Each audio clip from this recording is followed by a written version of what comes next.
দেখো আজ কিন্তু তোমাদের সাথে একটা দারুণ রেসিপি আমি শেয়ার করব, সেটা হচ্ছে আম পোড়া শরবত। অনেকেই অনেকভাবে বানায়, অনেকেই খেয়েছো, বাট এই টেকনিকে একবার বানিয়ে দেখো, তোমাদের আমি প্রমিস করছি দারুণ লাগবে। একবার জাস্ট বানিয়ে দেখো। তার জন্য কিন্তু আমি এখানে 3টে আম নিয়ে নিয়েছি। তোমরা তোমাদের যতটা পরিমাণ লাগবে সেরকম পরিমাণ আম নিয়ে আমগুলোর গায়ে একটু সর্ষের তেল মাখিয়ে নেবে, যাতে করে আমটা পুড়বে খুব তাড়াতাড়ি। তারপরে কিন্তু আমি 3টে আম পুড়িয়ে নিয়েছি। পোড়ানোর পর তারপরে কিন্তু আমটা একটু ঠান্ডা জলে রেখো, কারণ এত গরম তোমরা ছাড়াতে পারবে না আমটাকে। আমের খোসাটাকে খুব ভালো করে ছাড়িয়ে তারপর কিন্তু আমের যে ভেতরের অংশটা সেটা বের করে নেব, আর আমের যে বীজটা সেটা কিন্তু আলাদা করে ফেলে দিতে হবে। তারপরে খুব হালকা হাতে আমগুলোকে ম্যাশ করতে হবে, বা যাতে খুব বেশি ম্যাশ না হয়ে যায়, হালকা হাতে করো।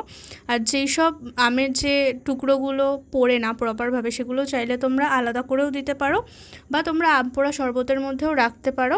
মুখে অল্প অল্প করে এই টুকরোগুলো পড়লে খুব ভালো লাগে চিবি চিবি খেতে। তারপরে কিন্তু একে একে নুন, চিনি, বিট নুন আমি দিয়ে দিয়েছি। চিনির পরিমাণটা একটু বেশি দিয়েছি, কারণ আমগুলো প্রচুর টক।